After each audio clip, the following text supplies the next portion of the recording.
First up, the internet is basically on fire about this open letter that has been published by the nonprofit Future of Life Institute, which is then signed by a number of well known AI researchers and tech figures, including Elon Musk and Steve Wozniak of Apple co founding fame. And they have called on all AI labs to pause the development of large scale AI systems for at least 6 months due to fears over the profound risks to society and humanity that advancements in AI they believe are posing to us today. Now, the letter notes that AI labs are currently locked in a quote out of control race to develop and deploy machine learning systems that no one can understand, predict, or reliably control. And the signatories, of which are, I believe, about 1,200 or so, including many other famous computer science researchers, they call for a public and verifiable pause on the development of AI moving forward for at least 6 months. And they want the development of shared safety protocols for advanced AI design and development. So this has caused what I would call a major debate in the AI community and the world at large.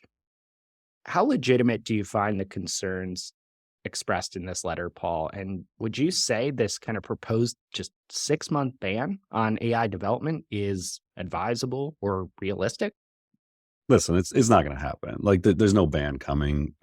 So when I read this, like, so Elon Musk signs it, Yashio Bengio.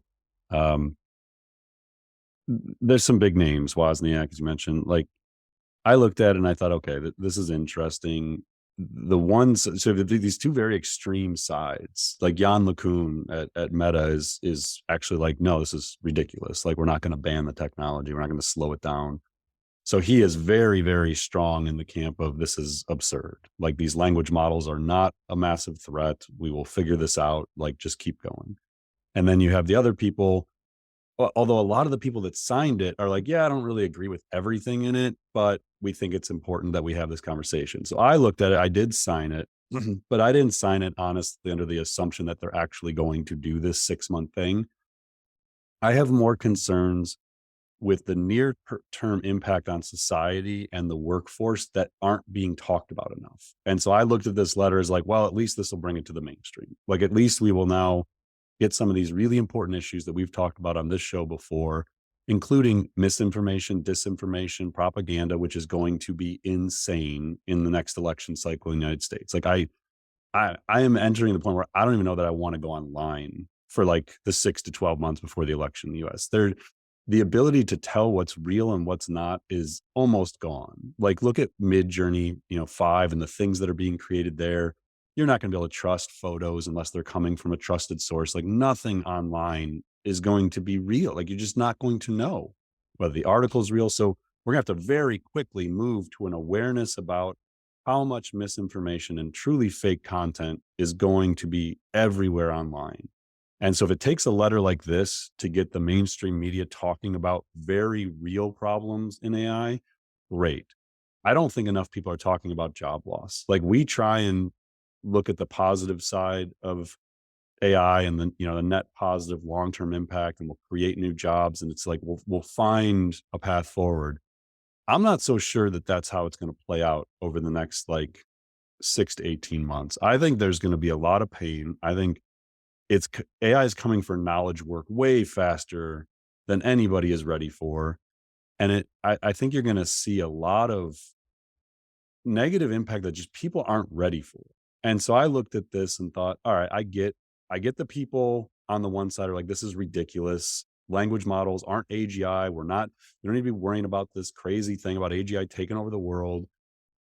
And I understand their perspective and I see where Jan LeCun's coming from. And I can agree with that. And I can also see the perspective of people like an Elon Musk. Now, Elon's, certainly far to the edge of like, this is a very real danger to the world. Mm. And I understand why he thinks that. And so I'm kind of like sitting in the middle looking and saying, listen, most of what we do is what is like the next 12 months look like? Like, I'm trying to constantly figure out what is the impact on real people over the next 12 months. And like, I mean, I'm getting texts from my mother-in-law about this stuff. And that's where I know like it's become a thing. Like Mhm. everybody is talking about this and trying to understand this. And so I feel like in one extreme, this letter was a PR stunt. And I think that some people in AI feel that's all it was just like a PR stunt by some people who can benefit from this positioning. I get it. And I think in other cases, these people have very real concerns about AI. They may not agree with everything in the letter, like I don't. But at minimum, I'm just glad people are talking about issues related to AI because it is not all a bunch of fun, fancy tools that save us a bunch of time and energy. It has a real impact on people, has a real impact on society, and we need more conversations about it. And if the letter does that, then great. Yeah, it really seems like we are at this inflection point, both in terms of the technology itself, like we've discussed since ChatGPT, which feels like years ago, even though it was a few months, GPT-4. But it also seems like we're at an inflection point with broader awareness of the risks that could potentially evolve from this technology. And I think we're seeing that in a couple related stories as well. So, two big things that came out right around the same time as the letter. So, first, UNESCO, which is a UN body, has actually called on governments to implement an ethical AI framework that it developed and that all member countries in the UN actually signed on to.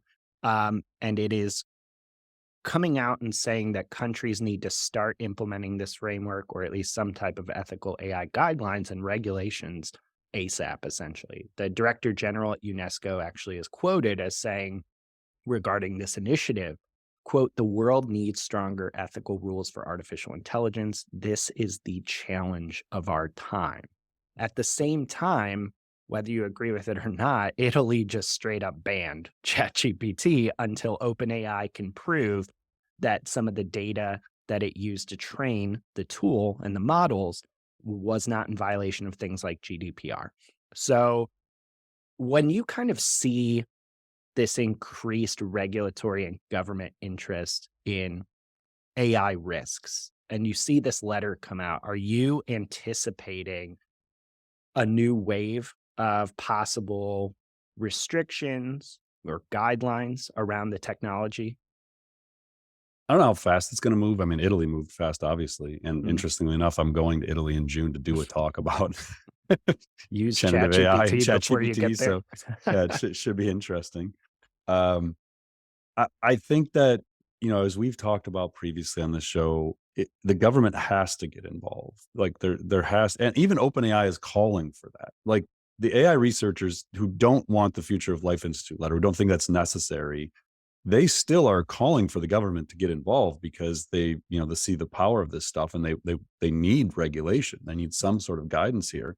Um, I just don't know how much we can rely on it. But I like now I'm afraid we're just going to see a bunch of politicians Mm. jumping on the bandwagon here with no understanding of the technology. It's bound to happen where all of a sudden AI is going to become a flashpoint within elections. Like, oh my gosh, like now we're going to truly sensationalize this thing on both extremes. So yeah, I don't know. I think it's really important that people get educated on this stuff. I love that the listenership to the audience, for this show has been growing so much because so many times we're not telling you the answers. Like we don't have the answers. We're just trying to surface the things that are really important for you to be thinking about critically and challenging yourself. And I think moving forward, that's what's going to be essential is that we have a lot of really smart people thinking about these issues, thinking about the impact they have in their region, in their country, in their industry, and starting to figure out how to move forward because we cannot rely on the government to do it, but they're going to get involved one way or the other. And the better that society understands the issues at hand, the better they'll be able to determine what the politicians are saying that actually matters versus what's just straight up politics. So again, I think it's good. I think it's what needs to happen. The government needs to get involved. They need to be looking at this stuff, and they need to do it quickly. Um, but yeah, whether these specific initiatives play out and become a huge ongoing factor, I don't know. It's too early to say. This is all kind of happening pretty quickly.